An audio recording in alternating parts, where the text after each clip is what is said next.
Hi, everybody. Welcome. I am Aleeza Ben Shalom, and I am with you from, well, I'm coming live to you from Philadelphia, but soon to be Israel. I am known as the marriage-minded mentor, and our goal is to help singles to get over their hurdles and under the chuppah. And this is Sarah Zoldan. I keep doing the accent on a different syllable. Sarah Zoldan. Whatever. Okay, I do too. Whoever she is and whatever we call her, we like her. And she is here with me tonight. And we are going to be your lovely hosts and guides for the chuppah timeline. And we're calling this How to Get to the Chuppah This Year, even when you haven't met the one. How are you going to do that? And we're so lucky because tonight we actually have a magician in our live audience here who said he graciously agreed, or she graciously agreed, just to zip zap and put somebody, into the picture for you. I mean, just kidding. And it's a guy, and he is not that magical. As soon as he manifests his own wife, he will also help you manifest yours in the blink of an eye. But in the meantime, until that time that he helps us, I am going to help you with the tools that I have, which are just like a little bit less magical than magic, but they're still awesome. Now, Sarah, we did not actually, yes, Sarah has something to say before I say anything else. Are you going to ask me about the worksheet? Because I was just going to tell you I have a worksheet.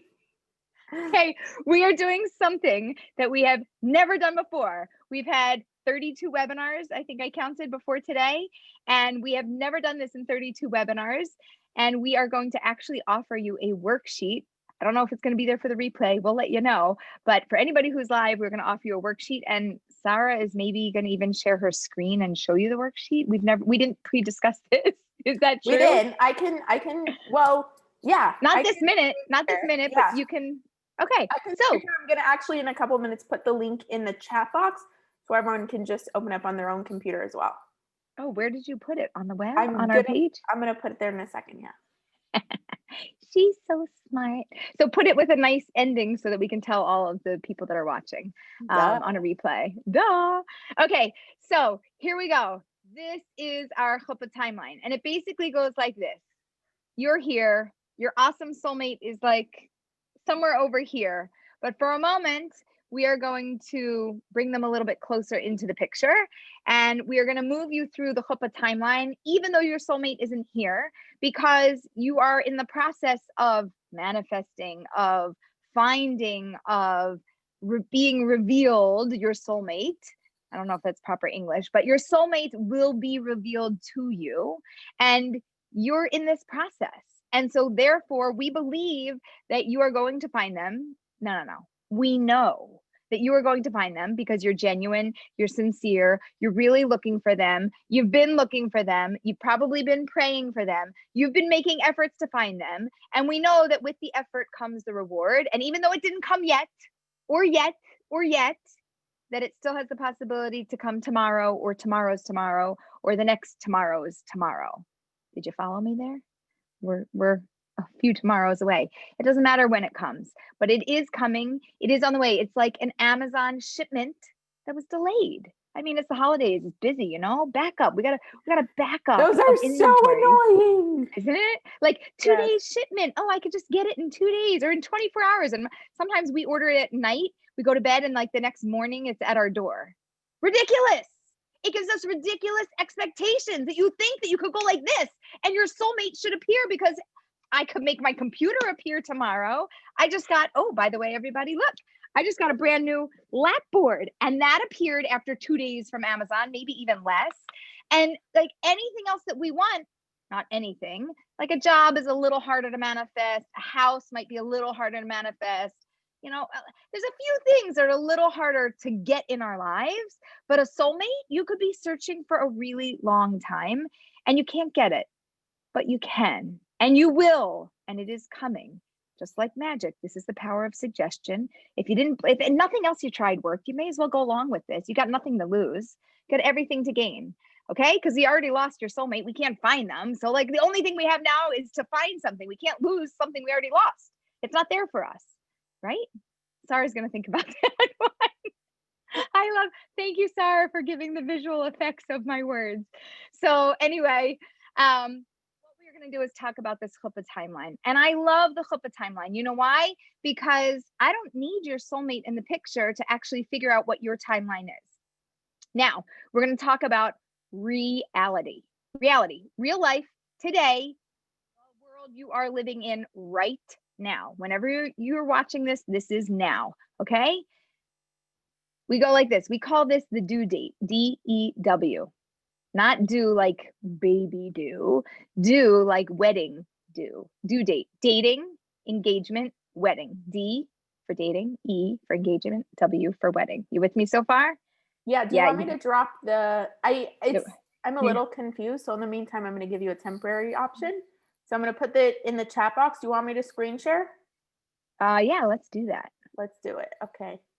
Screen share. But wait, you didn't put a nice, what's the nice link? No, I don't have a nice link yet. That's what I was saying. Okay, fine. You'll get a nice link and we'll tell the audience That's later. My wedding photo. Oh, Sarah got married over the summer. If you haven't heard her story yet, she'll tell you later. But I did help her, and she didn't think her husband was her husband, but I told her it was. Not at all. Oh, here. Sorry. Let's do it here. Yeah, there we go. Great. Okay, so this is your chuppah timeline, okay? How you get to the chuppah this year. And this is your ideal due date, okay? Your ideal due date means what is going to happen for you right now. Like, do you want to start dating right now? Are you in the middle of dating somebody and you can't? Do you need a dating break and you're like still getting over it? Are you still getting over a broken heart? Or, like, when do you want to start dating? Everybody, right now, you have 5 seconds. Think about when you'd like to start dating. If the answer is now, fine. If it's in a month from now, fine. I don't care. Everybody have it? Say yes in the comments if you have your dating date. If you want to put the dating date, you can put the date. You can put today, you can put in a month, you can put in 3 months. I don't care when it is. You got it? Yes. Yes, today, now, yes, now. Great. People are commenting. Got it. Good. Now,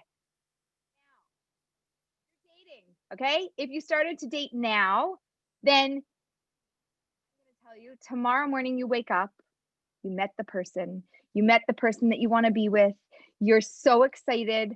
Sarah, are just you on the screen and the chuppah timeline? I don't know where we are with like you're on the screen screen sharing. Do you not see yourself?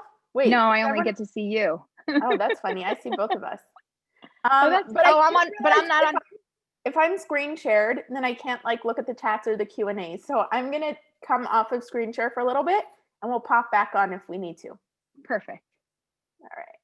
And post the link again because it disappeared for some people. Absolutely. Okay, so we want to know so you picked your date. Let's just say that it's today, right now. You want to start dating. You are ready to find the one. Guess what? Somebody just called. They introduced you. Tomorrow you go out. Ooh, you have a good date. You go out a couple more times. Within the first week, you had several dates. You are having a great time. You're actually like in the moment, like, wow. Oh, I don't know, but maybe. Okay. Waving a magic wand. This is your person. You know this is your person. They know this is their person. Everybody's on the same page. Everybody, including God, is all on the same page. Great. When are you going to get engaged? What's your engagement date? From today. You started dating today. What's today's date? January something? Doesn't matter. Today, from today's date, how long do you want to date before you get engaged? Now, don't tell me, I don't know, whatever my partner thinks. Your partner agrees with you. I don't know, maybe it's not in line with what God thinks. God agrees with you. Everybody in the whole world agrees with you. Whatever you say is fine. You want to get engaged 2 to 3 months, 6 months, 9 months, a year and a half. What is your timeline? Think about it. You got 5 seconds. Ready? Go. Put your answers in the comments. Somebody wants to be engaged by Rosh Hashanah. Somebody said 2 months from now. Somebody said tomorrow. Tomorrow? No, you're not going to go out on one date and end tomorrow. You need to tell me a real timeline. 5 months. Unless you're already dating. That's true. What else do we have there? 6 months, 8 months, May 17th, 5 to 6 months, May 6 to 8 months, 3 to 5 months, 3 months, 5 months, 6 months, 6 months, 6 months. My birthday, I don't know when your birthday is, but I like it. 6 months, 5 months, 2 to 3 months, 7 months, February 21st. 2021. Oh, that's when your birthday is. 6 months, 1 year, 6 months, at least 6 months. Okay. Nice. Pretty solid. Okay. Okay, great. Now we're going to count. We're in January now, right? February, March, April. April's 3 months from now. Okay. So for anybody who said 3 months, that's April, May, June, July. July is 6 months from now. For anybody who said 6 months. Okay. If it's a year, okay, whatever it is, think about the exact time, the exact month that it's going to be. Can you actually do that? Does that make sense for you? Do you have anything else going on? Are you in school, in graduate school? Do you have a big work project that's going to be culminating? Do you have something with family, friends? Do you have a bar mitzvah? Is there anything that could get in way of you getting engaged and it's going to mess that timeline up? No? Your life agrees with you that this is an okay plan if you meet the right person? Yes? Great. Then you are going to write that down in your Chuppah timeline worksheet, which as soon as Sarah gets a real link, we'll tell you. Okay, but you're going to write that down. Now we're going to go with let's say the July timeline. June, what do we say? June is 6 months from now. June timeline. Okay, so now it's June, or it's going to be June. How long from when you get engaged would you like to get married? 2 months, 3 months, 6 months, a year, 2 years. Give me the timeline. Tell me how long. Ready, set, go. 1 month, 2 months, 3 months, 2 months, 2 to 3 months, 6 months. Awesome. 6 months or less. After COVID might not end. Get married before then. 3 to 4 months, 4 months, 6 months. Before 2 to 3 months. 203 months. I'm going to assume that was a mistake, but it's still funny. Yeah, I think it was supposed to be a dash. Yeah. October 17th, after the high holidays, 2 months. Nice. Yeah, we figured it was 2 to 3 months. At least 3 months, 4 or 5 months, 3 months. Awesome. So now I'm counting from the generic calendar, my generic calendar here, my generic Chuppah timeline. I'm saying 6 months from now is when I want to get engaged. Should I meet the right person right about now? And let's say June, July, August, September. If I said 2 to 3 months, if I said 3 months, September's going to land me in the holidays. You're not getting married in the holidays. Sorry. So if your timeline's 3 months, you either got to make it 2 and do it in August before the holidays, or 4 and do it in October after the holidays, or early November, 4.5. Okay. So you can't make a timeline that doesn't work, which is why you actually have to write calendar dates. You actually have to look at the real calendar, and you actually have to count this out. Now, I've had, I've been around the block a few times, and I've done this before with a bunch of people. Okay. And they're all like, but Aleeza, what happens if it doesn't happen? Aren't I setting myself up for failure? No. We are visioning out your future. We are setting up an ideal timeline that, should the right person be brought into your life, please God, should the right person be brought into your life right now, that you know approximately what would work for you. But Aleeza, what if the person I'm dating doesn't agree with my timeline? I don't mind. You don't mind. You know why? Because you found your person. And you know your own timeline. And when you meet your person, guess what you're going to do? You're going to give them this blank worksheet, and you're going to be like, fill this out. No, don't show me. I don't want to see. Don't look, don't look, don't look. And then you're going to have your worksheet, and they're going to have their worksheet, and then you come together. Now, why are you going to do this? Because if you just have a conversation or you talk it out, do you want to know what happens? Your brain gets all mushy. Your preferences don't really get recognized. It doesn't work so well. Because what you really want, you might not tell them. But if you put it on a piece of paper, and if they put it on a piece of paper, and if you both look at it and you evaluate it together, you know what happens? You're actually in reality. And then what you're able to do is to compromise and to come to a middle ground of, I said June and you said August for engagement. Who needs to shift? You know what? I'm willing to go to August, but I need you to speed up the Chuppah timeline, like longer engagement, shorter till the wedding, or shorter, time of engagement, longer till the wedding, right? Like, we can compromise, but we can't compromise if we don't know your own baseline. That's why we need your baseline. And why is your baseline important? I'll tell you why. First of all, some people have never thought about it.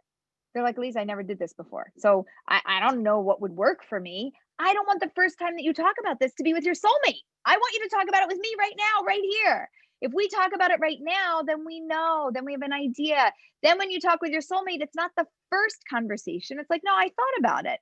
This I think could work. And they're like, no, this could work. You're like, well, I don't know. No, actually it can't because of this and that, right? Like you're actually prepped for it. It's like you're going for an exam and you studied and you go to answer the questions and you know the answers because you've thought about it. What's the other option? The other option is, and I have this a lot of times this happens, more often with men than women, by the way, because they don't usually think about chuppah timelines. Not all men. Sorry if I offended you. Don't get offended. We can still be friends. Okay. But a lot of men don't think about this and they're like, well, I mean, whatever, it'll work out with whomever, whenever, whatever. I'm like, no. First of all, we're putting intention in place. Second of all, you have a life to live and you might need to build your life around things. So I don't want you to be busy 24/7, 365. I want you to have availability in your calendar for somebody to come in your life and take up some space. So we need to create our lives in a way where we have this give and take of space and busyness. And we have to know when we have space for somebody to come into our lives. And then when you get to the point where you discuss this with somebody and your partner's like, well, what do you think? You're like, I don't know. I mean, whatever. No, it's not whatever. Now you have an opinion. Now you can share your opinion. Now you guys can connect over it. And by the way, it'll be a much easier discussion because you've actually already thought about it. So going back to the worksheet for a minute, Sarah has the link. Do you have a pretty link yet? In like 2 seconds. That's fine. So for anybody who is here with us, we have your ideal due date, and that's at the top of the worksheet. So you put when you want to start dating, from that date, how long you'd like it to be until you get engaged. So put, to a manner of months, however many months, and then how long until you get married. And then the question is, do you currently have anything in your schedule that would impact this due date and this chuppah timeline? So then I want you to literally go to your real schedule, like open up your Google Calendar and check it out and tell me. Some people are doctors or they're residents and they're like, oh, you totally can't. I am going to be crazy. The only time I'm going to have a tiny little window is in August for like 5 weeks, I'm like, great. That's when you're getting engaged or that's when you're getting married. And they're like, yeah, I could do that. Get it? Due date, DEW, do that. Oh my God, Aleeza. Sorry. Welcome to Aleezaville. Okay. So, yeah, so the link is in the chat box. So if you don't have it or you don't remember what it looks like, just grab that link so you can follow along. Aleeza, before you continue, we actually had a great question that came in. Does this only work in the very Orthodox world? Oh no, my friend. First of all, you should know I grew up secular Jewish and became more observant later in life. So I grew up conservative, loved my Judaism. Then I became more observant, started living my Judaism. And so I have a foot in both worlds and I understand both worlds. And I work with secular, religious, older, younger, everybody who's marriage minded from 18 to 89. Oldest client was 89. Nobody older than 89. Sorry if you're 90, but I could still work with you. You'd just be my oldest client after that. It's like Guinness Book of World Records. This is like Aleeza's Book of World Records. And at 89, she found love. Yes, she did. So yeah, this has nothing to do with Orthodox or secular. I don't care. Just make your timeline. You're going to get engaged. You're going to find your person. You're going to get married. You're going to build a beautiful, amazing life together. Say amen. Yes, you are. You're going to do that. And this is going to help you to plan for that, to vision for it, to long for it, to hope for it. It's all a part of the process. Okay, Sarah, do we have a pretty link yet or not yet? You're going to tell me when we have a pretty link, okay? Yeah, I did. I told you. It's No, you have to say it out loud for anybody who's watching a replay. marriagemindedmentor.com/your chuppah timeline. Same title chuppah, as this. Chuppah spelled CHUPPAH. Your chuppah timeline. Okay, /your chuppah timeline. Okay, great. Now, the second question that we ask on this worksheet is, do you need to add anything to your schedule that would impact this due date and the chuppah timeline? So Sarah, tell me about this. We talked about if you need to add anything here, just talk a little about that for a minute. Hold on, I'm just opening it. Which one were you asking about? The second question on the worksheet. Do you need to add anything to your schedule that would impact this due date and the chuppah timeline? So this is, hold on, I'm actually just going to pull it up. Okay. You do that and I'm going to get a drink. All right. So the first one is like we said, do you have anything on your schedule already? Aleeza mentioned if you're like a surgeon, for example, or a doctor, or if we have the Chagim already on the calendar, something like that. Do you need to add anything to your schedule? Is if you already know in your head that there's stuff coming up that you haven't actually put it down yet. Like if you know you're graduating in May, which means that the month and a half before are going to be chock full of like finals. I don't know how graduating works. But if you know that you're going to have, if it's 2 months before or a month before, if you know you're going to have exams and you know you have stuff coming up you didn't put in yet, but you know is going to distract you from really focusing on dating and planning a wedding, then that should go in. Awesome. Okay. And then after you reevaluate your calendar, then we have at the bottom. Sorry, wait, one more thing. Thing. Also, so this, Aleeza, I don't know if you talked about this right now, but you often talk about if someone, let's say, wants to date, but right now they're hyper-focused on getting out of the city that they're in, right? In which case moving would be prioritized before dating. So even if you want to start dating tomorrow and get engaged in 5 to 6 months, if your priority right now is moving and that's going to take you at least 2 to 3 months, then your timeline would be pushed off 2 to 3 months. Yes, correct. That's what. Great, and that's all there so that you have room to move things around. And then at the bottom. Sorry, I have to interrupt you. Okay, you finish and then I'll say it. Okay, at the bottom is your realistic due date. So we have your ideal due date, which is like your first thought, and then we're like, life gets in the way. Let me figure all that out. And then you have your realistic due date, which is what you're going to do. Like, I said I wanted to start dating now, but I really can't. So I'm not going to start dating till 3 months from now. And then from then, and then I'll count. And then, this gets pushed out of the way. So you're counting real timeline, real months, and real dating lengths of time with your real life. Okay, now Sarah. So just a reminder, the DEW stands for dating, engagement, wedding. So in that little box where there's a D, you're putting in the date of when you want to start dating, the E of when you plan to get engaged, the date of when you plan to get engaged, and in the W box, the date of the wedding. Odalia says, yes, I have something scheduled, my wedding, Bezrat Hashem. Amen. I love that. Okay. Love that. Okay, great. So are we good? I think we're good. So now I want to tell you, I am so happy that we are doing these webinars and that we have amazing sponsors. And the sponsor of this week's webinar is the Seattle Shadchan. Her name is Lori Young. And if you go to seattleshadchan.com, which we'll put in the comments for you, you will find Lori there. She works with singles, mostly, what do we put them in? Shomer Shabbos singles who are looking to find their soulmate.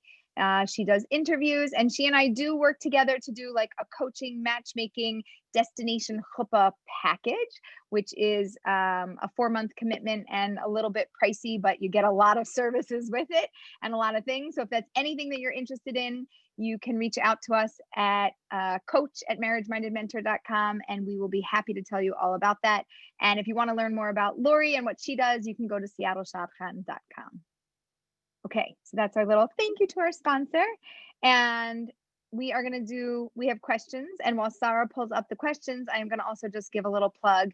We are the Marriage Minded Mentors. We absolutely adore working with singles, and our greatest joy in life besides our own families is helping you build your family and finding your person. So if you are thinking about, or you're like, oh, I heard about you guys, or I've been thinking for a couple months, I want to work with you. Maybe if you want to work with us, just sign up for a complimentary intro call. Click, free call. If you don't know which coach you want to sign up with and who and what services and all that, just sign up with me. I'll get to know you, which I love. And then I can refer you to the right person, and you can use our services if it's the right thing. If you're in a great place and I'm like, nope, actually, you don't need us. You're doing the right things. It's just not the right time. Then we'll tell you that. We're honest. We're only interested to work with people who need us. And we're also good at just making referrals and finding you the right things. It's just really important to us that you get what you need and nothing more than that. Oh, and one thing for anybody who's live, and it's timely as of like right now, this week coming up, we are going to run Mastering Your Dating Mindset. It is a 6-week program. It is worksheets, like you just got a worksheet now, but we have other worksheets and videos. And then we also have a WhatsApp group, and we also have 3 live Q&A sessions. And the majority of everything is all, pre-recorded, or WhatsApp is real time. The Q&A session is going to be Sundays at, 1 p.m. Eastern, 8 p.m. Israel, right? Is that what we said, Sarah? 10 a.m. Pacific, I believe. Sounds right. On not this Sunday, but the Sunday after, and every 2 weeks. And if you miss that or you can't make it, it doesn't even matter, because we're going to send you the recording. We make everything super convenient on your timeline, and it's all going to be available in the back end, because you get a special login to our back end site. And it's called Mastering Your Dating Mindset, and it is all about this here. Getting this mindset in place so that you can reach your Chuppah timeline, and that we can get you to the next phase so that you never have to see our faces on a webinar again, even though you might want to, because we're fun and entertaining. But you have to move on with your life, and you have to find your soulmate, and then you have to be too busy to do things like hang out with us.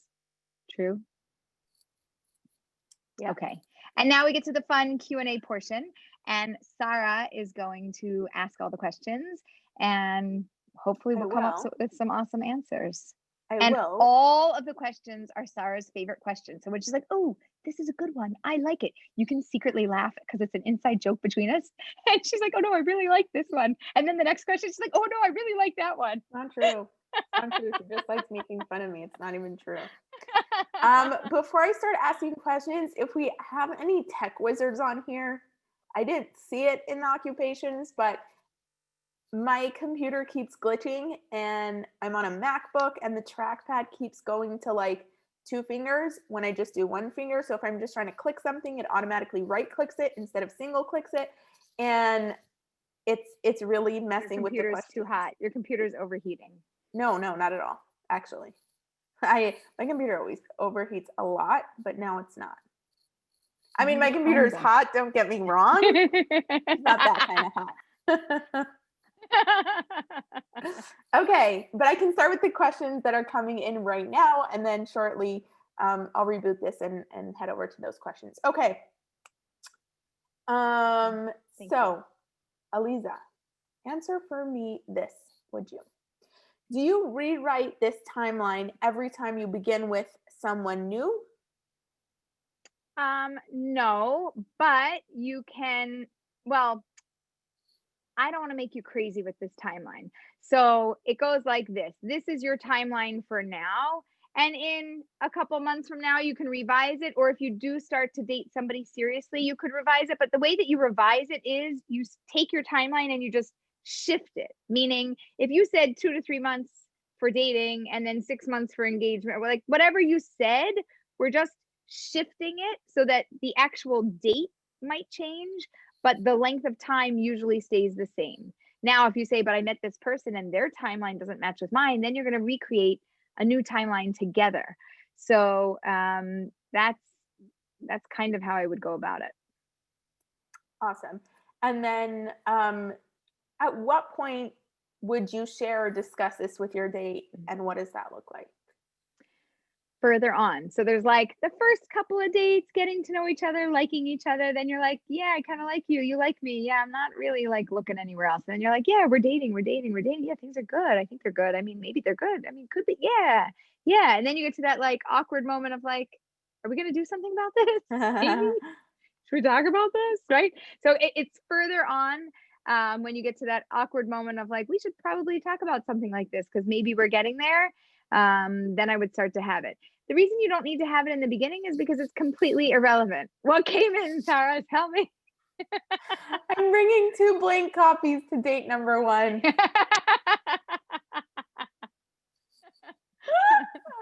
I dare you to do it. I feel like you could pull it off though. Like you could probably actually pull it off. Very funny. So anyway, I would do it further on, and you don't want to obviously scare anybody off, but it's not relevant, right? Like you don't need to combine your timelines unless you are each other's person. If you're not each other's person, then you don't even care about this. It makes no Makes no difference. So I wouldn't bring it up until later. And you're like, oh, but what if our timelines are totally off? Yeah. So you like them enough that you want to marry them. You're probably willing to wait or speed it up or compromise in some way. We always work those things out once we get there. Awesome. So questions, please put them in the chat box, put your questions in the Q&A box, because there are some good questions coming into the chat box, and I'm not like, the chat box keeps moving and I don't know that I'm going to get to it before it moves past. So Copy and paste, stick it. Yep. Paste it in the Q&A box. I'm just pointing because that's where it is on my screen, but it might not be the same on yours. Okay. Next up. I'm just curious. Well, not I'm curious, but now I'm also curious, but someone else is curious. Have you actually heard from anyone who completed this worksheet or completed this exercise? Yeah.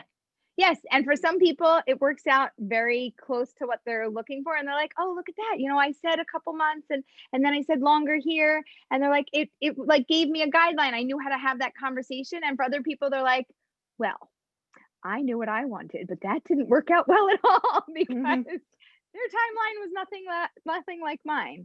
And I have a rule, which I didn't tell you about yet. My rule is you can only move as fast as the slowest person in the relationship. Yes, that's true. Thank you, Sarah. So if somebody needs 6 months before they get engaged and you need 3 months and they need 6 months, how fast are we moving? The slowest person, you need to extend your timeline. Do they need to come to meet you where you're at? Maybe. Can they? Maybe not.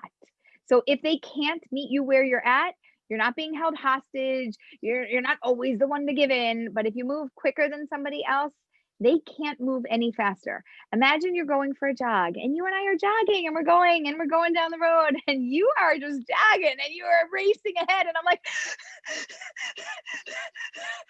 I can't catch up, right? I'm going to hyperventilate. Can I catch up to you? No. So if you want to jog together, you better slow down if you want to be my jogging partner. Otherwise, we ain't jogging partners. It's not going to work. So you absolutely have to slow down to the person who's moving the slowest. We can't get them there any faster. And by you rushing them or hurrying them, you think it's going to be better. It's not going to be better. It's going to make it worse. So just slow yourself down to match their pace and just, it's okay. You'll have a whole lifetime together and it'll be a little longer now. It's not the worst thing as long as we know that you're heading in that direction. Awesome. All right. So for anyone who just came on, I just copied the worksheet link into the chat box. So head over to the chat box, just click the link and it'll take you to the worksheet. So clarification question that just came in. Are you saying that the key is to decide on the length of time for each segment rather than the exact dates? Because you did have everyone put in their dates. Yeah. So both is the answer. So I want the length of time because the length of time is important. So we know generically the length of time. And then the exact dates are important because when you put the exact dates in, then we help you to visualize and really like feel out the year because you actually have to know the actual date to be able to say, I could do that and it makes sense or it doesn't make sense. So thank you. The truth is we probably could have 2 boxes, like the length of time here and then the exact date there. We can modify the worksheet and put that up there. Right, Sarah? Modify the worksheet. Yeah. So when I say we, I mean her.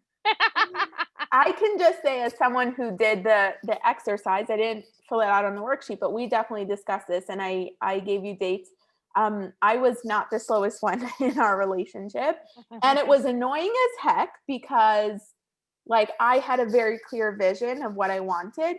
But at the end of the day, just me having that vision made it a lot easier for me to, it gave me direction, even if I didn't necessarily stick to that timeline, because I knew from the 1,000,001 times that Aleeza told me that we can only go as fast as the slowest person in the relationship. But at least I had direction and I had an idea of where I was going. I may or may not have told all my cousins in Israel last year in December that I was getting engaged. He just didn't know it yet. I may or may not have done that. I don't recommend it. We ended up getting engaged March 1st, but it is really helpful to have that direction and have that like guideline. The other thing is that when you know that your timeline is sped up and the other person's is really slow, you're going to know that you're going to be irritated about this constantly. And it's going to be this it's going to it's like going to be like a bad itch that you just can't get rid of it. You're just going to so irritate you, and it's not going to go away because you know what you want and it's not in line with what you want. And guess what? That's great news. Why is that great news, Aleeza? That's ridiculous. It's great news because we know what's bothering you. And it's not that that person is bothering you. Their timeline is bothering you. Great. Okay. Their timeline bothers you. Yes. And we can't do anything about it because they're the slowest person in the relationship. Okay. Get over it or don't, or be irritated or don't. But you're not mad at the person. You're mad at the person's timeline, which is very different. So you can place that frustration somewhere and get it out and not wonder why you're constantly irritated with them. We know why. And now we solved one of your many relationship challenges. You're welcome. Thank you. Thank you very much. So this is a question that's not relevant, but I need to answer it. What is the best place to meet marriage-minded men? I find the men on apps like JSwipe often aren't serious. So I need to say that I felt the same way. And I very much still do feel the same way. And I was living in LA, and I remember like in the span of a few months, one after the other, I kept meeting couples who met on JSwipe. And I was like, okay, but it works for them. It doesn't work for regular people but like me. And then I met my husband on JSwipe. So yes, most of them aren't serious and most of them aren't marriage-minded. And there's a reason that it's known as the Jewish Tinder, but there are serious guys on there, and it's just a matter of weeding them out. But yeah, there are guys to be found there. Like, I'm just going to also say there's guys and girls to be found everywhere, online, in person, on apps, on social media. Like anywhere you look, there are people. How many percent? Who knows, old friend? What percent of people will not be right for you? Anyone? Like anyone? 90 at least. Thank you, Sarah. 90. Yeah. Well done. 90% of the people out there are going to be wrong for you. And some of them are going to be really wrong for you. And some of them are going to be painfully wrong for you. Okay? That's normal. I'm so sorry. That's normal. I'm going to say it again. It's normal. Is it normal? It is normal to find 90% of the people out there are going to be really wrong for you. Then what's left, Aleeza? 10%. And of that 10%, 8% are going to be like, maybe. And 2% are going to be like, ooh, curious. Okay? Low numbers. Out of 100 people, 2 people you're going to be curious about, 8 people you're going to be like, and 90 people, you're going to be like, bleh. Okay? Those are real, normal dating relationship statistics. Real. So if you are frustrated, it's because you don't know that. Once you know that, you don't get frustrated. I mean, you might, but you don't have to get frustrated because you're like, oh, 90% next, 90% next, 90% next. You're just skimming through because you know that that's a normal result. So you don't get caught up in like, oh, it's not the right one. It's a problem. There's ew. Aleeza, could we even break that 90% down more? Because 90% sounds like very nice, yeah, but there's still percent. That's pretty solid. But when you're messaging someone, that means out of every 10 people you message, one is only potentially maybe. Like a maybe. Even hardly relevant. Could be. Right. Potentially. So, like, one is just not horribly wrong. The rest are probably horribly wrong. Yeah. And one is just not horribly wrong, which is potentially a maybe. Now, you're going to be like, Aleeza, you're giving us such horrible statistics. You're depressing me. How could you say that? Wait a minute. The whole world was designed. You and your soulmate come into this world and you come here and you're stuck in 2 different bodies and you play. Where's Waldo? That's right. And we play this game of finding each other. And you're supposed to play that game. And God does you a favor. Could you imagine? Picture this. Go with me on this little journey. There are 100 people in front of you. And out of those 100 people, instead of the statistics that I told you, I feel like there's going to be a huge number coming. That sounds awful. 90 out of 100 are amazing. Like, really, really amazing. Oh my gosh, you have pick of the litter. Go choose. This one's good. That one's better. This one's great. That one's awesomer. This That one, sounds awful. go pick your person. Good luck. Have fun. Here's 90 people. Go have fun. Did you find them yet? How about now? Oh, you've got plenty of choices. Have you ever gone to a restaurant or a place where you have so many amazing choices and you don't know what to do and you are paralyzed? What is it? Analysis paralysis? Like what are you gonna do? Who are you gonna pick? There's 90 amazing people in front of you. Just pick one, anyone. How are you gonna choose? You can't. It would be insanely difficult. So God does you a favor. He doesn't give you that many options. He goes, not for you, not for you, not for you, not for you. Ooh, maybe. Yeah, you better consider it because everybody else is not for you. How about that one? Could be, right? And then you get married and you're like, oh, why do you have to do that? And you're like, oh, I'd be better off without. And you're like, no, I won't. Because I saw what's out there. I won't be better off without you. I'm going to make this work. I'm going to figure it out. You're my person. I got this. Okay? God builds a system that we can function within. It seems like a horrible system when you're in it because it doesn't feel good because you can't find the right one and you don't know when and you don't know how. And it's just yuck, which is why I do what I do, because I want to make it a little less yuck, a little more fun. I like fun. Do you like fun? We just like enjoy a little bit and we try to go on this journey together. But the reverse of what is happening in reality, it wouldn't be fun. It would be extremely difficult. I would have a totally different job to do. And you might just, I don't know, need to take a Valium just to chill out from all your awesome choices and not being able to pick one. You know what I mean? I know it seems like crazy, but imagine the reverse. Sleep on this tonight. Go have a good dream about this tonight. And imagine you had such, amazing choices. And what are you going to do? It would be very, very difficult. And then imagine this. You get married to one of those amazing 90. And what happens? You have your first fight. And what happens? You know what your brain says? I got 89 more to choose from. We're getting divorced, baby. And then you're done. And then you move on to the next one. You'll never, ever, ever in your life be satisfied with what you have because there's always something better and more amazing. At least with this system, there's nothing more amazing than what you have. What you have is the best. It is amazing. And it was like a miracle that you actually found it. You can have gratitude, appreciation, and connection. And then you can actually build a life together. It's a better system. And even if you don't like the system, it's the system that God made. So we're rolling with it. And God has a pretty good plan, even though he's made you wait. Like Sarah was like, made me wait. Yeah. But then he lets you in and you're like, oh, thank God. And he's like, you're welcome. Yeah, I got you back. Don't worry.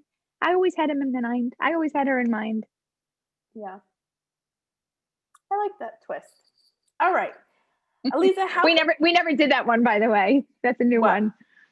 The reverse. Did we ever do that one? No, we did. We have done it. Once? I mean, I don't know if we did it in a workshop, but we definitely discussed it. Yeah, okay, I think good. Anyway, how can you tell between slow versus never going anywhere and wasting time? Yeah. So the ones that cannot vision or talk about the future or start to get anxiety about those things definitely need to be involved with a professional and more than a dating coach. At the point where somebody cannot make a decision or is stuck, they are going to need therapy. They are going to need deep emotional work. For people who have had previous trauma or other things, that can be challenging. If anybody is coming off of a divorce or widowed or anything in that category, depending on what you went through, might impact how quickly you want to move or if you're really willing to get there. But I like to ask people, like, are you marriage minded, right?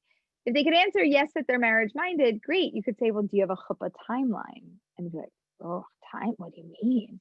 Like, you didn't watch the webinar. But you could ask them if they have a chuppah timeline, like, not me, like, forget about me, but like, what were you thinking? Like, what's your plan? Like, if you meet the one, then when would you want to get engaged and how would that work? And then you could have that kind of conversation. I did have somebody who I spoke with and they were dating. It was a secular couple and they were dating for 3.5 years. And they were young when they started dating and they were in no rush, but now it's been long enough. And she's like, no. And I had a conversation with her and I had a conversation with him. And it was so interesting because he basically said, like, yeah, I know this is the one. And I was like, when are you going to put a ring on it? Like, when are we moving to the next stage? He's like, well, what's the rush? And I was like, well, you might lose her because she wants to get married, build a family, move on with her life, and you're not there yet. And what's the rush? I mean, like, what's the wait? You know what? If you know that this is the one, then what are we waiting for? Why aren't we moving ahead? What's wrong with moving ahead? What's wrong is that he doesn't have a chuppah timeline. What's wrong is that he didn't schedule it into his life. He didn't vision this out. He didn't see this happening. And because he can't see it happening, he can't make it happen. So I really gave him a lot to think about. It was pretty heavy. I'm like, I don't know you so well, but here's a little advice in case I never see you again. And by the way, you just might want to work with this so that you get her and you don't lose her. And anyway, I do not have the PS to that story. I should follow up and find out if they got engaged since I last saw them, because it's coming up on a year. It's coming up on a year, so I will. This question just popped in, and if this is not the right setting for it, you can just be like, not relevant. But why would a secular couple marry? What's in it for the men? Because I think you just said this couple is secular, right? Yeah. Non-religious, just, Jewish. What's in it for men? So like, you're really asking, it doesn't have anything to do with secular or religious, because you could ask the same thing about, I mean, you're assuming that secular couples might not want to have a family or might not want to be integrated. I mean, I think this is deeper than what's in it for them. It's like, why we have to like go back. Why do people get married? What's the importance of marriage? So if we're talking about Judaism, we're going to talk about Kedusha. We're going to talk about holiness. We're going to talk about the elevation of two bodies and two souls and making them into one. And if you're like, Aleeza, I just asked a question about secular people, why aren't you answering it? Right. So I'll give you the non, Jewish viewpoint angle. And the answer is that it's very temporary. It's very casual. It's like, what's in it to just like, you're not in anything just to be in it. Like when you're just together, but you're not together, you're not married.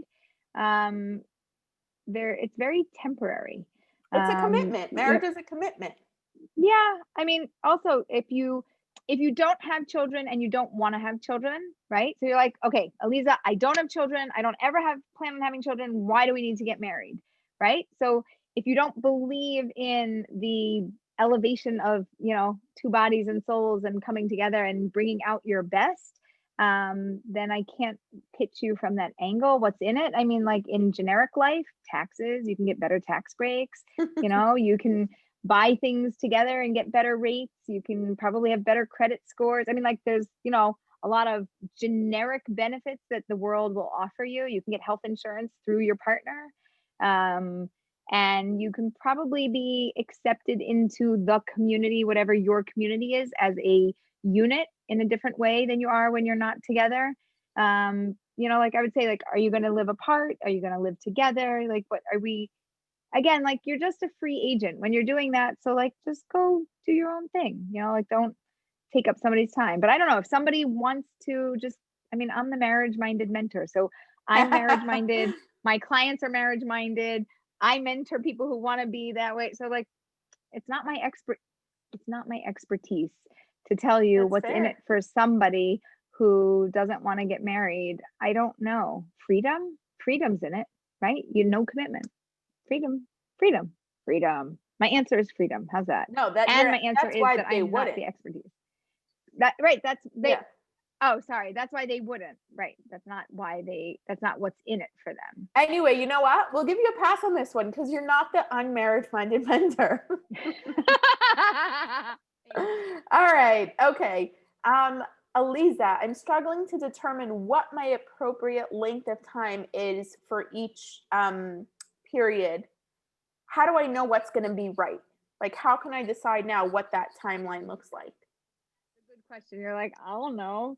Give me a generic. It goes like this. So I'm going to ask you, you're listening, you're live here with me. So I'm going to say, how about 2 months? Can you get engaged in 2 months? Would that work for you? And if you just went, then the answer is no. How about 3 months? No. 4 months? No. 5 months? No. 6 months? Maybe. 7 months? 8 months? Yeah. right? Just count up until you feel it. And you literally, I do this with my clients just the way I just did it with you. We count up and then we get to a point and then we keep going. 9 months? Yeah. 10 months? Yeah. A year? Yeah. A year and a half? Oh, too long. Oh, we went too long. Okay. Not a year and a half. Let's backtrack a few months, right? So we count up and then we hit a breaking point where it's definitely not for you. And then we count back. And so you literally just follow a scale. And as you say it out loud, you'll figure it out. And since we're live right here, do it for yourself and tell us if it worked and tell us if you figured it out. Awesome. Sorry, right. You don't know all my tricks. No, I don't. All right. So here's the deal, Aleeza. We're down to like 20 minutes and we have so many questions, which is amazing. I'm just going to start doing them. We're going to do like rapid fire. You mean I have to be short with my answers? Correct. That is precisely what I mean. Good luck. And, okay, I'll try. And I'm going to actually just read them out as they came in. So some might be more relevant than the others. Okay, I like this one. How do I get rid of subconscious negative beliefs that can sabotage my goals? Like my dating. You have to join Master Your Dating Mindset. It's coming up. It's on Monday. So thanks for this total setup for me to tell you.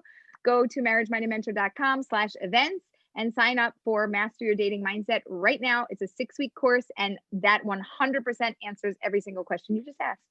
I mean, you only asked one, but yes. I'm going to drop the link in the chat box, but just to add another sentence to what Aleeza just said, the idea, the answer to your question is, no, I don't want to send it to Aleeza. I want to send it to you. The answer to the question is digging inside and looking inward and finding those self-limiting beliefs that are unintentionally sabotaging your goals. Part 2 of that question is, do I have to do online dating? I don't want to really depend on it. I don't want to totally depend on it. So today, right now, we're in 2021 and we're still in the midst of the pandemic. So if you don't want to do online dating, my question is, where are you going to meet somebody? So you got to get on the phone, you got to call people, you got to call matchmakers or hire matchmakers. You have to call friends and family. Are you willing to do casual, like social media, whatever, social, like go on Facebook or Instagram or check out people or go into groups or whatever? Are you willing to do that and not like online dating sites? Meeting people casually right now or meeting at in-person live events, depending on where you are in the world. It's just very, very limited numbers. Things are opening up a little bit more. Places like New York are opening up more. I just saw an event and I'm like, oh, an event in person. And like, they didn't say like only 20 people, like it just was open. So things are starting to happen, but not as quickly as I'd like to see. So if you don't want to do online, you've got to network with all of your peeps. Yeah. What she said. Awesome. And this is something, so this might be super obvious to some of you, but coming from the right-wing Orthodox community, I grew up with like matchmakers being people you go to when they make a suggestion, or they don't, they get paid once they make a suggestion that leads to an engagement, which essentially means, and I'm going to like really stereotype here, so you'll have to excuse me, Aleeza, but to a certain degree, they're going to work on the men and women that are easiest to set up because that's where the money is.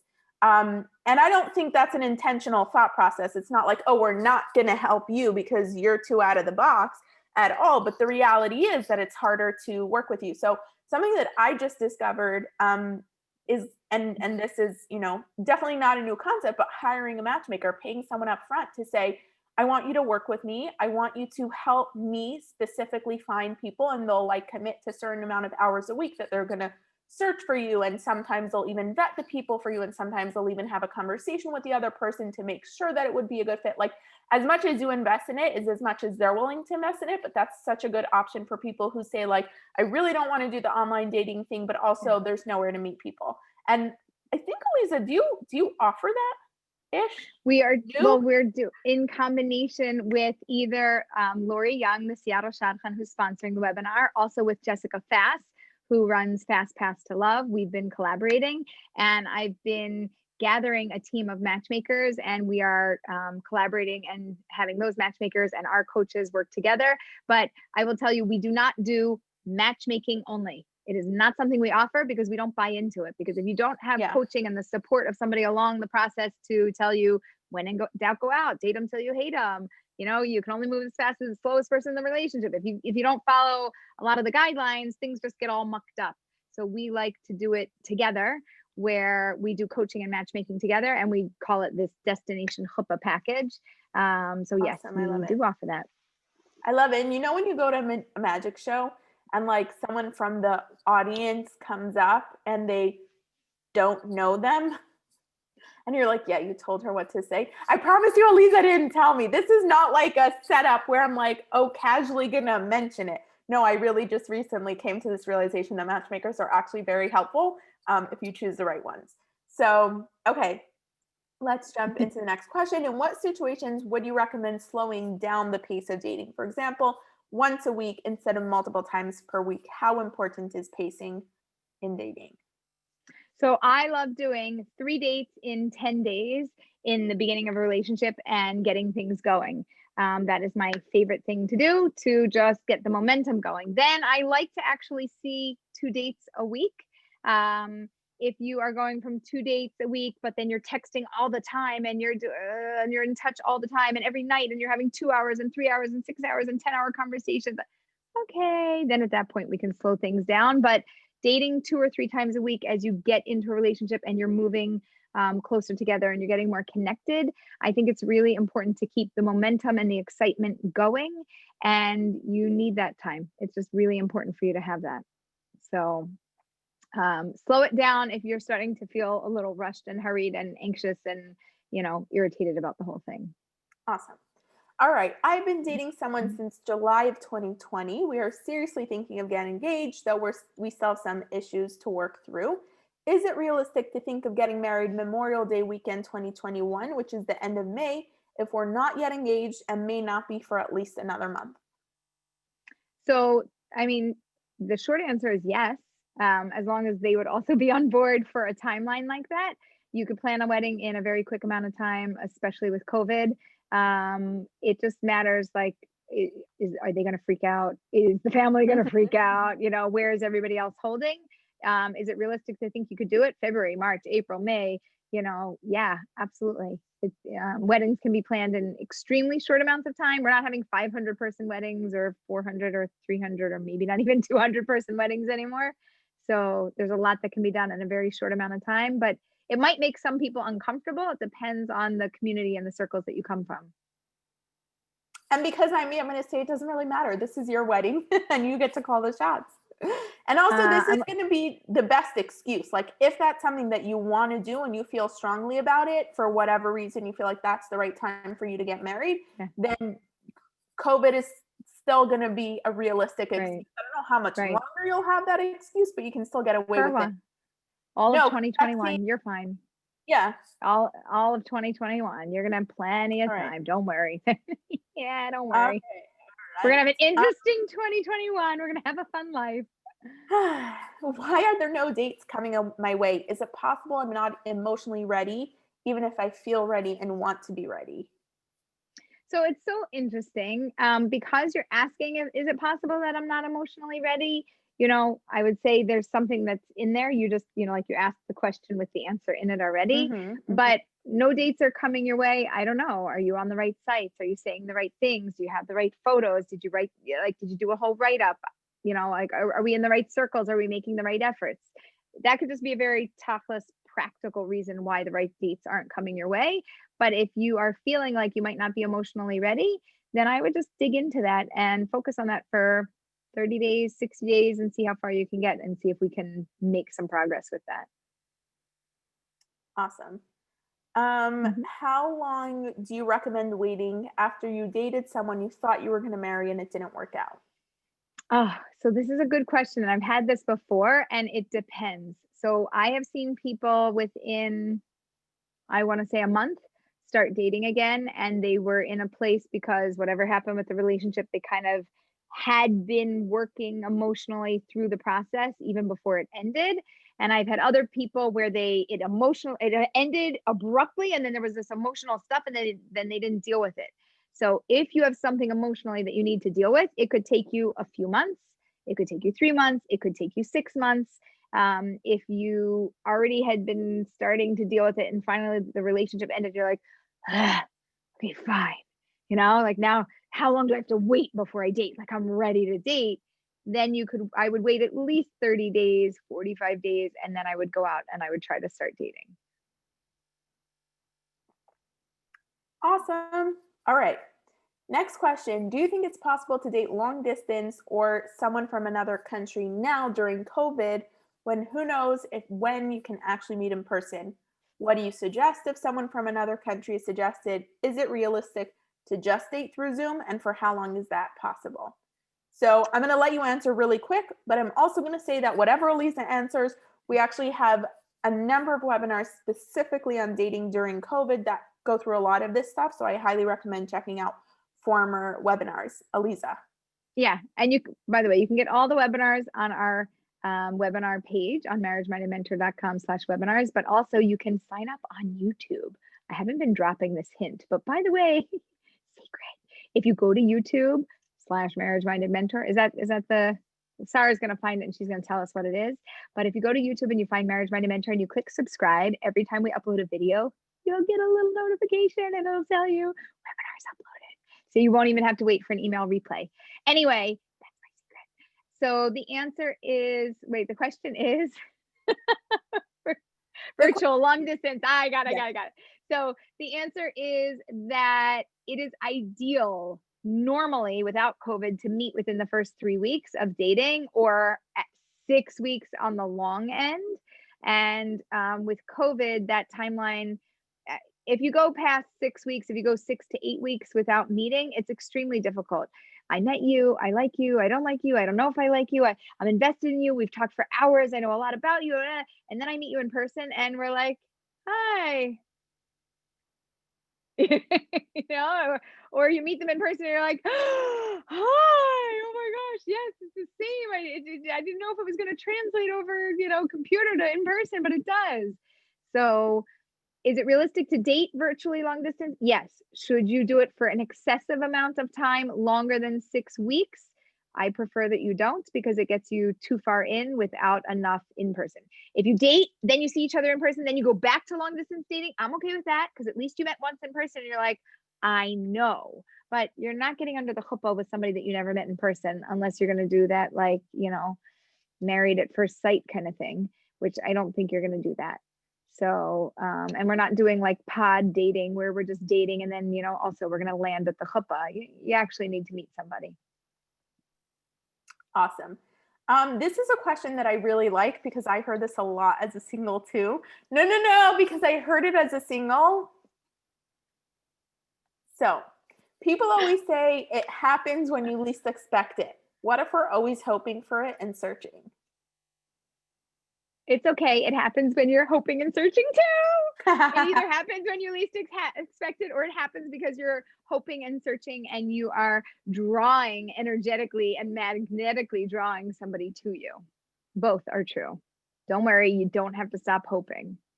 So here's my question. No, of course you don't have to stop hoping. But I remember before I went on a dating break, obviously as soon as I made the decision to go on a break, and I'm talking like 5-6 months, everyone started messaging me, oh, I want to set you up with so-and-so. And I'd be like, oh, I'm taking a break right now. I'll keep you posted, whatever. And they're like, oh, I got engaged when I took a dating break. Hatzlacha.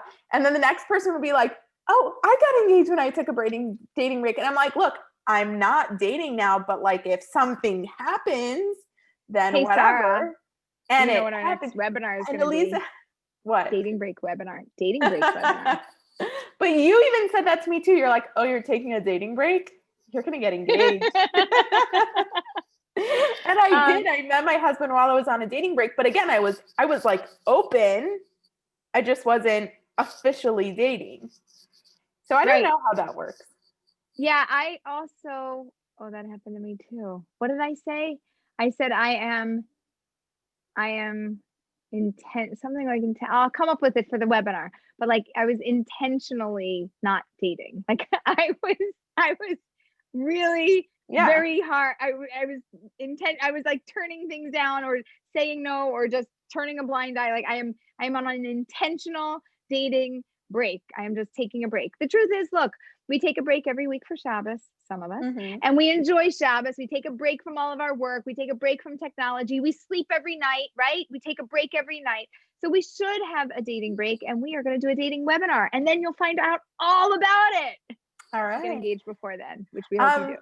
So with regards to the last question, someone just reminded us, and I don't remember who talked about it or not, but your book, Virtual Dating, addresses all of that stuff that came up in the last question.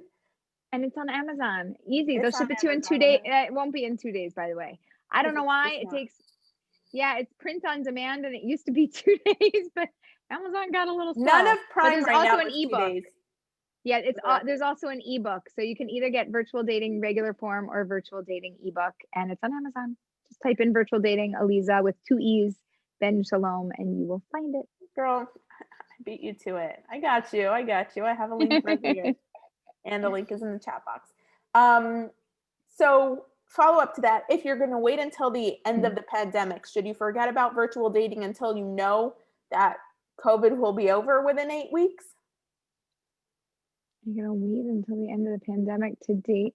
Yeah, I mean, if you're really not going to meet anybody in person because of the pandemic, yeah, go have fun, go live your life, do activities. I mean, you're not going anywhere having fun, but like take up painting or needle pointing. I do needle pointing or sketching or yoga or meditation or stand on your head and balance. Like do something else with your life and don't date now. If you're not willing to meet somebody in person because of COVID, don't date virtually now.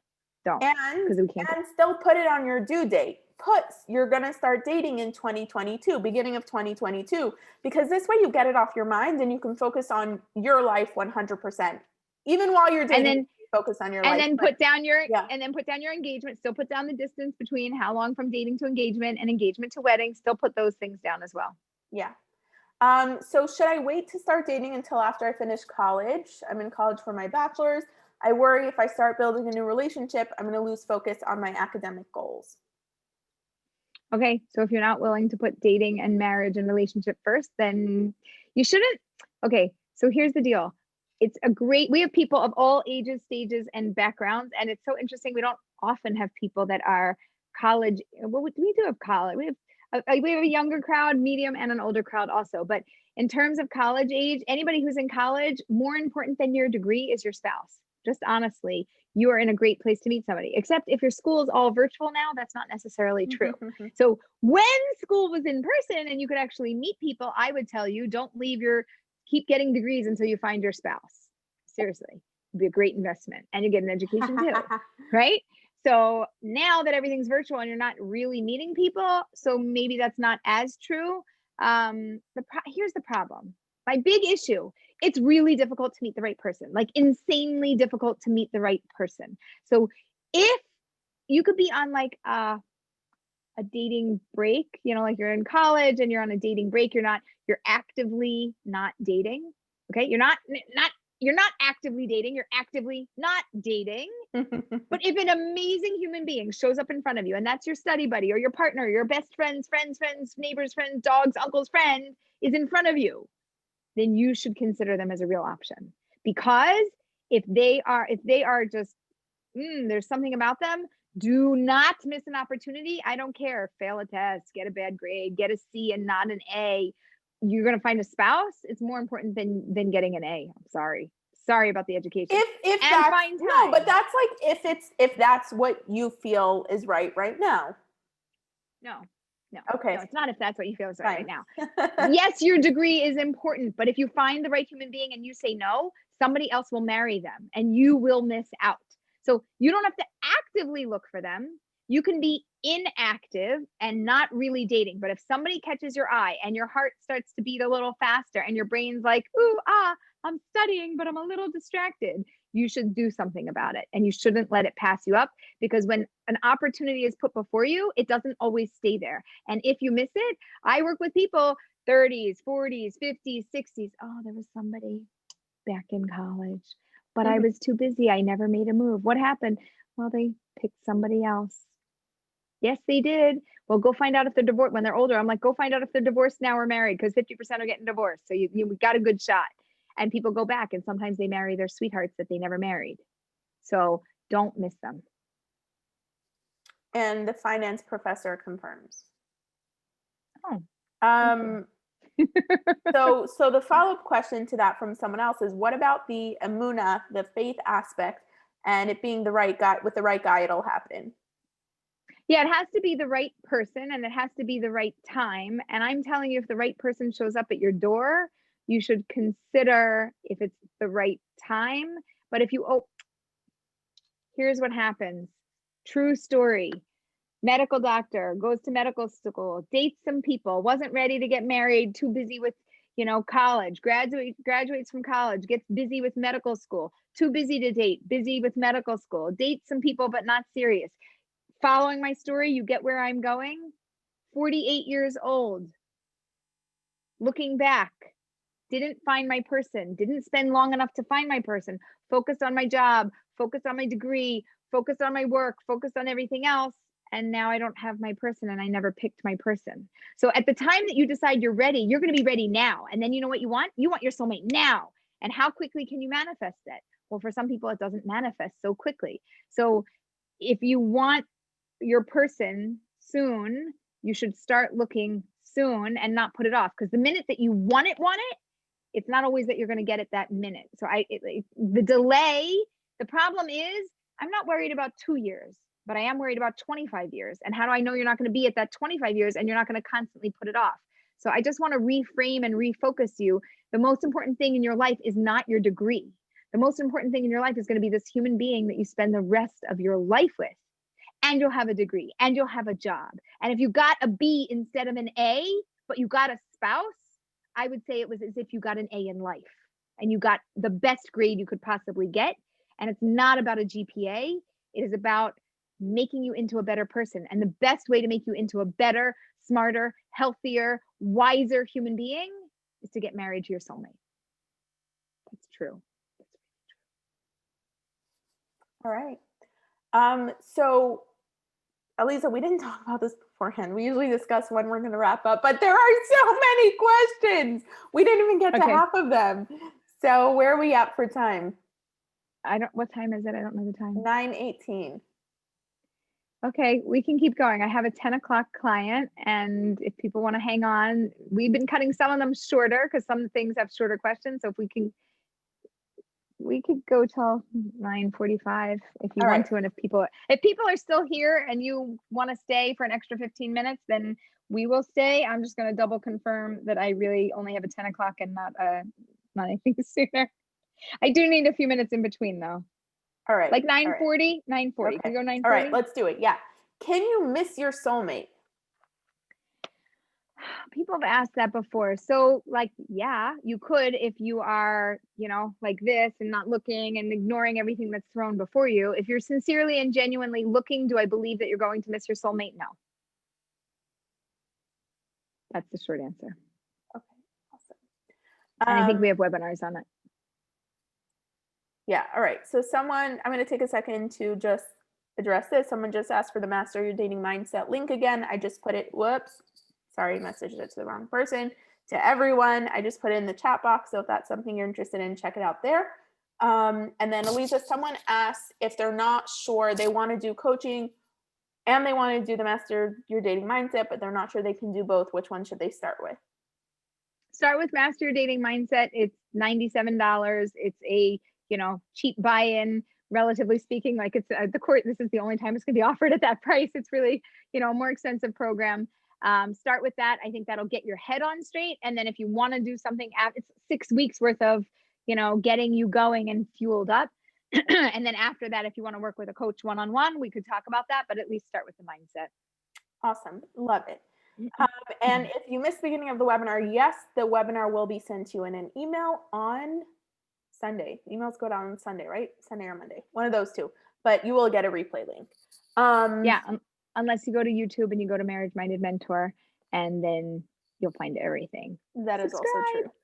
So again, the link that I'm putting in is marriagemindedmentor.com/events. That is the link for Master Your Dating Mindset. All right. If I've already started virtually dating someone, but we don't want to meet in person until the end of the pandemic, what should I do? How do I save a relationship with someone who might actually be the one? This is really hard. The reason that I'm going to tell you that it's hard is because I don't think the end of the pandemic is coming in 3 months. Okay. So if the end of the pandemic is not coming in 3 months and you're not willing to meet till the end of the pandemic, and what if the pandemic doesn't end until 2022 or 22 and a half? Do you know what I mean? Like, what if we're like 2 years out from when it started? What if that's when it's going to be more calm and more over?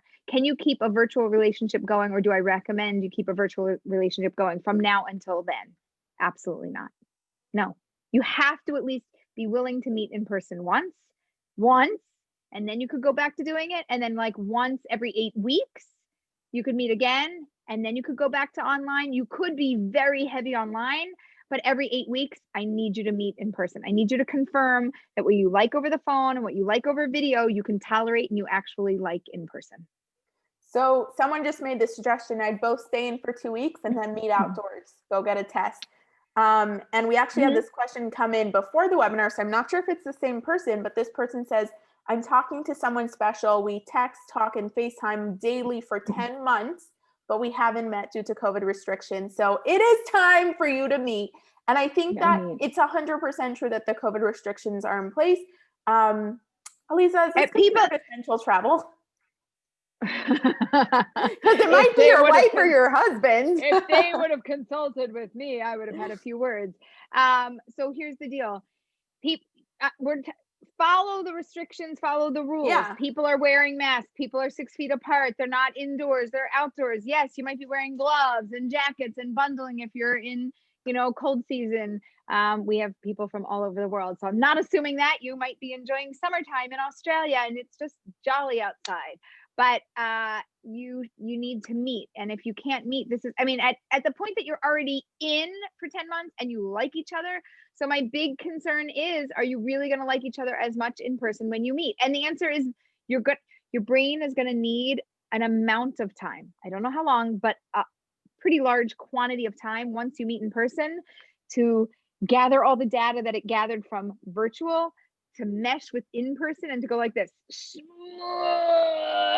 and you got to smush it in your brain because you just met somebody and all of a sudden I like talking to you when I was in my room on my phone and I didn't have to see your face, or I saw you Zoom, but I only saw you from here up, not from here down. And all my experience of you is going to be so different.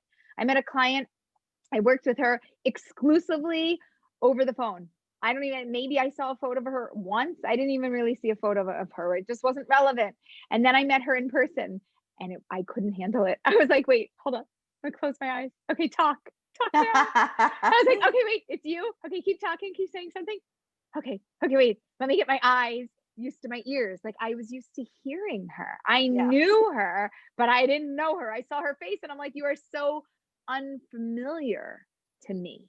So you've got to bring those two things together. Now, obviously with video, it feels like you know somebody, and it might be like if you and I meet in person one day and you're like, Aleeza Ben Shalom, and I'm like, hey, how are you doing? And you're like, you're the same in person as you are in video.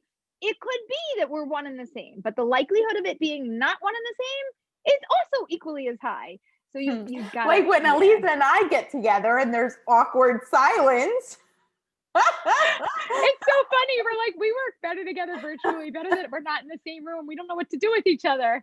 No, it's true. Sarah, if we had to work in an office together, it would take us 6 months to get used to it. Like we're very good virtually, but we're actually not in sync when we work together, not virtually. It's so, Sarah, it's so true. Yeah. I'm so glad you don't live near me. I'm just kidding. And you want me to move to Israel? No. Yes. Oh my God, this is such a good reason why I should not move to Israel. Okay. Don't tell her she's moving to Israel. She's not going to live in my community, so it doesn't matter. But she's in 6 months from now when we're doing videos, and I'm like, I told you, remember that video? Somebody remind her it was the Chuppah timeline video. I told her she's moving to Israel. I'm not even saying no because like everything I've said no to has happened in my life. So I've stopped saying Smart girl. no. Aleeza, we are moving to Israel. Next Amen. question. Okay, so I have this due date. Now what? I want to start dating tomorrow, but it's not like I have a date lined up.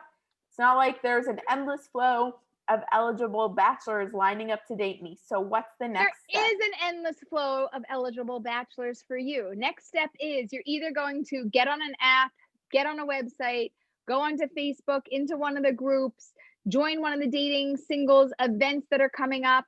I've been running events, Lori's running events, Jessica Fass is running events, tons of other Jewish organizations are running events online. It's insane. If you do not see the events online or you can't find the events online, you're not looking hard enough unless you're over 50. And over 50 plus, there are not so many events online. And I have to tell you something, I'm sorry.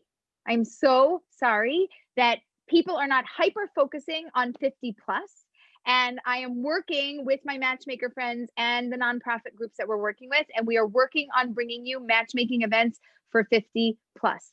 So until that happens, just give us a little bit of leeway, another 2 months until we get the flow going. But we are really trying very hard to do that. But there are tons and tons of things that are happening, 20s, 30s, and 40s. There's a few things 50s plus, not as many as I would like to see, but I would really, really like to see 50 plus explode. So anybody who is in for, helping to rally up men and women in the 50s and get give me a list, give me a name, give me a group so that we can get people together. You can message us at coach@marriagemindedmentor.com and say, I'm willing to meet, greet, and find all the singles that are 50 plus and help you to run an event. And we will put it on. And I have plans. So I got your back. But just go out there. There are a lot of people who would like to date you. And they just don't know it yet because they haven't found you. So you have to make yourself visible. You have to be totally visible to the world and put yourself out there, please. Awesome. Love it. Aleeza, I tried setting a date and 2 years later, I'm still single. I tried setting, like a due date. So yes. So you set your due date and then we revise our due date as to our current life, which means God said, not now, even though you set your plans and we said, hey, I want to make a deal here. Let's make a deal behind door number 1. And you're like, no, behind door number 2. No, behind door number never. No. Okay. Your person is coming and they are on their way. I am so sorry that they are delayed, but you just readjust. We are in a new year and we are going to try this year. And if it wouldn't happen this year, we would still try next year. We are never giving up. The person that gives up has a really hard time finding them. So we're not giving up. We are looking for them. We will find them. And if it's not today, it'll be tomorrow or tomorrow's tomorrow. Awesome. At what point do I give up meeting new guys and settle with revisiting past guys? You just asked my favorite question. I know. I was like, Aleeza's going to be like, that's not settling. Yeah. That is called Mystery in Your History. And it's one of the courses that we offer in Daters Academy, but also it is in virtual dating. We decided to give you a sneak peek of it in virtual dating in the book that is on Amazon. So you could check it out. At what point should you do that? Actually, before you look to Mr. Future, you should always look to Mr. or Mrs. Past. You should always go backwards and look backwards before you look forwards. I tell people I'm not interested in the future. It doesn't exist to me. It's a nothing to me until I know that everybody on your past list is a no. And you have to make a nice, long, juicy list. Can't have 5 people on it. It has to have 25, 35, 235 people on it. Not just people you dated. People you knew when you grew up, people you knew in school, people you knew in camp, people you met on vacation, people that were your next door neighbor, any eligible bachelor or bachelorette that is of interest to you or that was interested in you goes on this nice long juicy list, and we deal with that list first and then we move on to the future. Do it today. No, you really need to make this list. It takes a week to make the list, so just get going. All right. So we got some great questions that came in about how do I know if it's the right person. And so I think we have 1 or 2 webinars on soulmate. So highly recommend checking them out, but I'll just pick out one question here because we're talking about timeline. how long do I date how long do I date someone before I should know whether this is the right person or not? Okay, I just had a call with a client today, and I said, and I hold by this, by 6 months, you should know if this is your person. If you don't know if this is your person, it doesn't mean that it's not your person. Haha, sneaky thing. It just means that you might have anxiety, or you might be scared, or you might be confused, but within 6 months, you actually really should know if this is your person. If you spend enough time together, you've gotten to know each other. 6 months is like you've got to have clarity. If you don't have clarity, then we could help you. That's what we do. Awesome. Quick technical question. Does the destination Chuppah package that you mentioned earlier work for people in England, or is that something just for people in America? Great question. So I have matchmakers that are internationally, searching. So the answer is yes, we can do it through England, America, Europe, anywhere that you are, we can find you. Awesome. All right. Next question. I'd like to switch to a career that I actually like, and I find that I'm not always present for dating, but age-wise, it's high time. What do I do? Okay, so I have a hard time with this. So I was okay with everything you said until you said, but I have a hard time with dating while I'm switching and doing stuff. So transition is difficult. But if it's high time that you meet somebody, so it has to be that you do both, and that you have to follow what you love. You have to be intense. You have to figure that piece out, but you can't let go of the dating piece. So you have to like dial back the intensity just enough to make a little space for dating and focusing. And that when you get into it, when push comes to shove, if you meet somebody amazing, you are going to make time for them, and you're going to dial back a little bit from this new exciting thing that you're going to do. But I don't want to hold you back from doing what's important in your life. Unless you tell me like literally I have tunnel vision and that's it and I can't do anything else, then I would say, I don't know, I would want to coach this out with you. I would want to figure out if we need to hyper focus on finding somebody and spend 6 months to a year doing that, and then consider doing the work, because at that time we would have put our effort in and now we can dial back and take a break, or if we need to do this right now. And I don't know enough information about you to make that decision on the webinar, but either do the job, do the new transition now or within a year from now, depending on a lot of factors. Sorry for that super specific helpful and vague answer. But this is how you know that Aleeza does actual personal coaching. Yeah. All right, so I'm going to jump to the next question. What if I found the one, but we're both having trouble finding a state to live in because we both have jobs that neither of us wants to give up? Yeah, you have a dilemma. I have seen people do it long distance for a little bit of time, older singles especially. Like one was working 4 hours away from the other one. They would spend 4 days apart and then 3 days together and then 4 days apart. And this one was doing the traveling back and forth. I've seen it work for older singles. When I say older, I'm saying, mid-late 30s, 40s, maybe before they had kids, or if they're not having kids. I've seen relationships like that work. It's not ideal. Can it be done? It could totally be done. Is it temporary? I don't know. Like a lot of people went virtual. Can you go virtual? And if you can't go virtual, what else are you willing to do for this relationship? Or when can you go virtual? Or when can you consider shifting? Like, is it only going to be a year or two?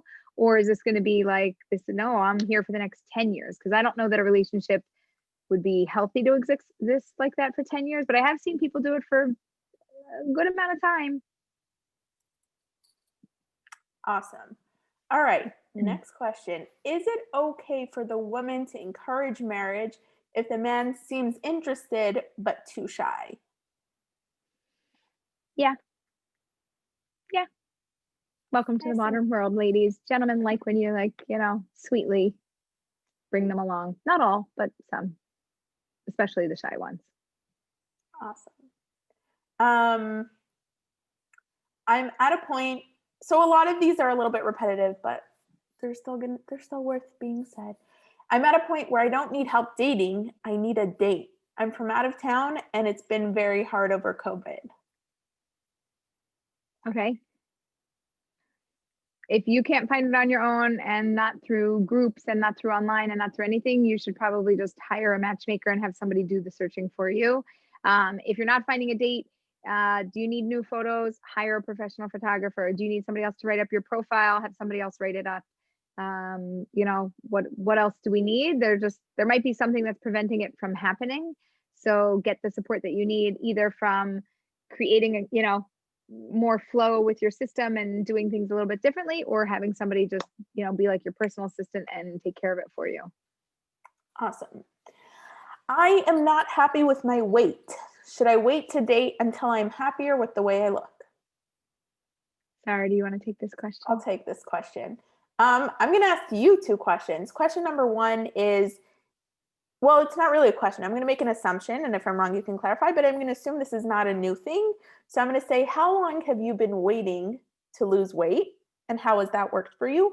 And question number two, how many years are you willing to give up on finding your soulmate, on being with your soulmate, for the potential that you may, maybe, possibly, potentially lose weight? And question number three is, how about considering learning to be comfortable with the way that you look instead of putting the focus on the weight? And this way you can find love and find your soulmate and be happy with the way you look. And Sarah is an expert at finding love at any size. And if you have any interest or curiosity about that, she also can do some coaching sessions. So you can reach out and we will put you in touch. All right. Awesome. Next question. So just going, this is a follow-up regarding pandemic virtual dating. Is one solution, based on what you said, to agree on a date at a certain first time meeting, maybe after both get vaccinated or potentially before that, and then once every 8 weeks? Like, is that what you were saying? Yeah. Love it. Great plan. And I like the threw in there, like, okay, so we're not comfortable meeting, but we know we're going to get the vaccine soon. And so then we will be comfortable meeting and I could handle it at that point. The truth is, in Israel, they're way ahead of the curve, but in America, it's starting to roll out a little bit more slowly. So we're not so far off from that. So if that's going to make you comfortable, then yes, that is awesome. And we got some comments actually coming in for the last question. Some responses: don't wait to date. There are a lot of men who like bigger women, and he'll like you as is if you're comfortable with who you are. And I'm going to add, he's going to like you as is, even if you're not comfortable with who you are. So many women have actually found that they've become more comfortable with themselves once they saw someone else being super comfortable with them. So not worth waiting is the short answer. You mentioned that it's important to meet the person once during virtual dating, or at least every 8 weeks. What if you're more focused on looking for someone with good midos, good character traits? You want to see how they talk to other people, whether they open the car door. I need to throw in that's not a character trait, and that's not necessarily good. It's not good midos, but like opening a car door is a different discussion. Is doing a lot of virtual dating and a small amount of in-person dating appropriate for someone who's looking specifically for good midos, good character? No, you need more time in person. So I would tell you, when you get to see them in person, don't make it 2 or 3 dates in person. Make them stay for 5 days so that you can get in more dates and more time together, or stay in for a week or stay in for 2 weeks or whatever the timeline is. Expand it so that you can have more time under your belt with them. You're not necessarily going to see certain things unless you get in the car and drive somewhere together, if you're comfortable being in a car together. So there's like all these little weird, quirky things. But specifically with car doors, you just say like, oh, would you open that for me? You know, teach them a few things of what makes you comfortable. Some people know, some people don't know. It's okay. Also, different cultures, different backgrounds have different values. So keep that in mind. Sarah knows that because she married somebody from a different culture and a different background. Yeah. And a different everything. How do you know after a permanent breakup if you lost your soulmate? Yeah, so permanent breakups aren't always permanent, and they come back. How do you know? So if you don't marry them, then they are not your soulmate. The only way that you can make a soulmate is to marry them. Oh, so this is a good answer, by the way, Sarah, for the question that was asking about like, why should I get married or not get married? Like, what's the big deal? What's the benefit? The benefit is, if you get married, you will have a soulmate. And if you just date them or you just live with them or you just never marry them, they will just be a boyfriend or a girlfriend. They will not be your soulmate. Your soulmate can only be your soul mate when you get married, because that's how soulmates are bound together. So that is my short answer. And I threw that extra bonus thing in there too. You're on mute. Oh, you're back. I know. I was like, hold on. Get off of mute. Coming. Thank you. So this question came in this week, but it's also come in a couple times in the past. So I think it's time we address it. I find that I meet higher quality men who aren't as religious as I am or barely religious at all. Any advice in that scenario? Any advice? Yeah. You want to try dating them? Like if it, try dating them and see how flexible they are with their observance level. See if the level that you're at and the level that they're at can be something that can be a little bit more in line, or become a little bit more flexible with your preferences, and then date somebody that's, more religious, but, of a different quality or a different brand than you think you're looking for. If you're finding consistently the same thing over and over again, then it's a pattern. And when you see a pattern, then you have to acknowledge that there's something to it. And you maybe have to shift what you were thinking that you were looking for and try something different potentially. Awesome. So how do I keep the faith in the shut off process when there doesn't seem to be too many dating possibilities for over 30s? So obviously we know the answer is master your dating mindset, because that is actually literally addressing this. Aleeza, can you give us one practical tip? Yeah. Well, I don't know if there's a practical tip, but like the big flood and Noah and the ark and the animals came on the ark. How did they come on the ark, everybody? 2 by 2, right? Right? That's how they came on the ark, 2 by 2. By twosies, right? Okay. They came on that. We come into this world with a soulmate. That's it. You weren't born into this world without a soulmate. You were born into this world. Your soulmate exists, living, breathing here.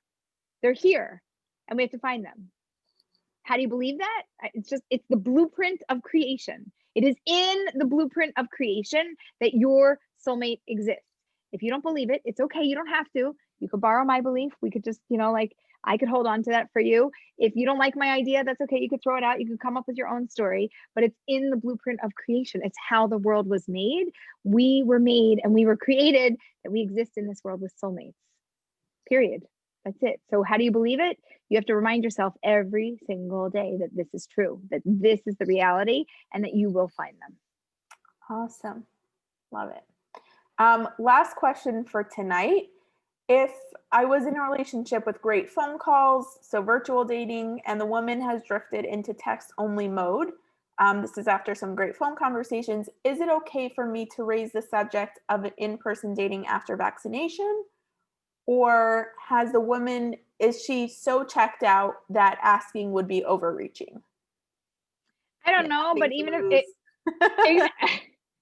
when you've got nothing to lose. So because we don't know if you have anything or you don't, if you ask, it doesn't matter. It's not going to ruin what you have because you don't have so much, because she probably did drift. Yeah. And she got comfortable just doing texting, or she's busy, or she's disengaged. You might also want to say, here's another technique or tactic. You know what? I noticed we went from calls to texting. Why don't we put this on pause, and like after vaccination, we can meet, and we'll touch base after then. I'll be in touch. And then you pull back totally, and now you're not available. And now she's going to be bored without you. Mm-hmm. And then she's going to be like, oh, do you want to have a phone call? Right? Hopefully that's what's going to happen. And if it doesn't happen, then there wasn't enough there to keep it going anyway. So you don't have to waste your time. And now you can move on and find somebody else. Yeah. And it's not that, because I hate when guys are like, the dating coach said that girls want guys to be unavailable. Like, no, that's not what Aleeza's saying.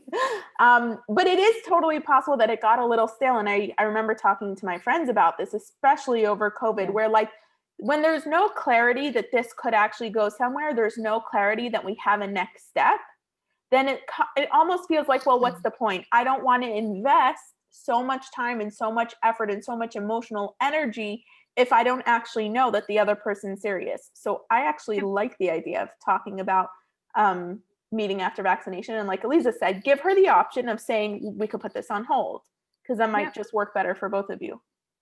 Yep. Yeah. Awesome. All right. Aleeza, any last words? Yeah, it's late.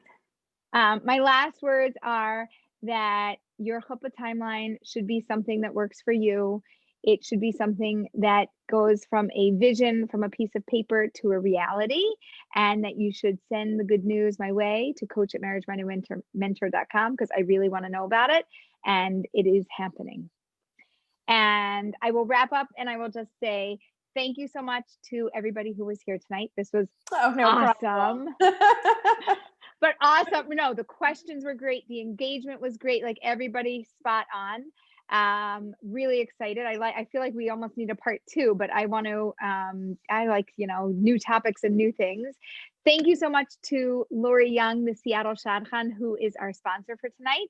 You can visit seattleshadchan.com and learn more about her and what she has to offer, about her matchmaking services, about the Destination Chuppah package that we do coaching and matchmaking together, because she and I collaborate, because I love collaboration. It makes me so happy. And we have a whole entire team of coaches at Marriage Minded Mentor. We absolutely love and live for coaching. It's like what we eat, breathe, and sleep. It's like, no, I can't do that. No, I'm busy. I'm working, because we love it so much. And if you would like to sign up, free, complimentary, you can sign up at marriagemindedmentor.com. Sign up for the intro call. If you're like, which coach should I work for? Just sign up with me. I'll tell you who's the right fit for you in terms of what you're looking for, your time, your availability, your budget, your everything. Sarah's making googly eyes at her husband. It's so cute. Anyway, you can talk to me and he's like, you never end this late. And I'm like, 2 minutes. We're almost done. And so you can find out all about our coaches. It's free, complimentary. Like you could go there right now and sign up with a coach or with me and get a complimentary intro. Hello, maybe I want to work with you. What can we do together? Call. If you don't want to do coaching and you're like, no, I'm not interested in that, but I want to talk to you. No, I'm sorry. Don't sign up for the call. Only if you really want to work with us. It's not just a free call. Like other than that, we have other work to do, but it's for people that are interested to work with us. And if you haven't yet gotten the message, we are running this course and it's called Master Your Dating Mindset. Sorry if you're watching the replay because, after next week, it's going to close. But you can join us at marriagemindedmentor.com/events to sign up. If you're watching this and it's totally beyond that time period, then it'll maybe pop up again as another course. You'll see it. But for right now, it is offered. You should check it out. And it is going to be awesome. And we already have a really awesome group of people. And I am excited to see who else is going to join us. And there's going to be a WhatsApp and there's going to be the Q&A. And no, I just want to stress the WhatsApp, because if you're anything like me, you need the accountability. Or you appreciate the accountability, and that's something that's really cool. That's with this group. It's a WhatsApp group, and not just like another Facebook group to clog up your feed. And if you like to be shy and quiet and reserved, there's enough people that are going to talk, and you can be like, oh, what are they struggling with? Yeah. Oh, that's me. Oh, I have that problem. It's like, it's just there. It's just going to help you to flesh it all out and move through things. And we're going to do it together. And we get 6 weeks together. By the way, you're following me because I have 6 weeks left until Aliyah. Our last class is 2 days before I leave. Because Aleeza's crazy. 3 days before I leave for Israel. So you're going to follow me on this journey and we're going to have an awesome, awesome time. So thank you so much. Thank you, Sarah. Sarah, thank your husband. Tell him we're sorry. And have an awesome Good night. evening. Good night. Bye.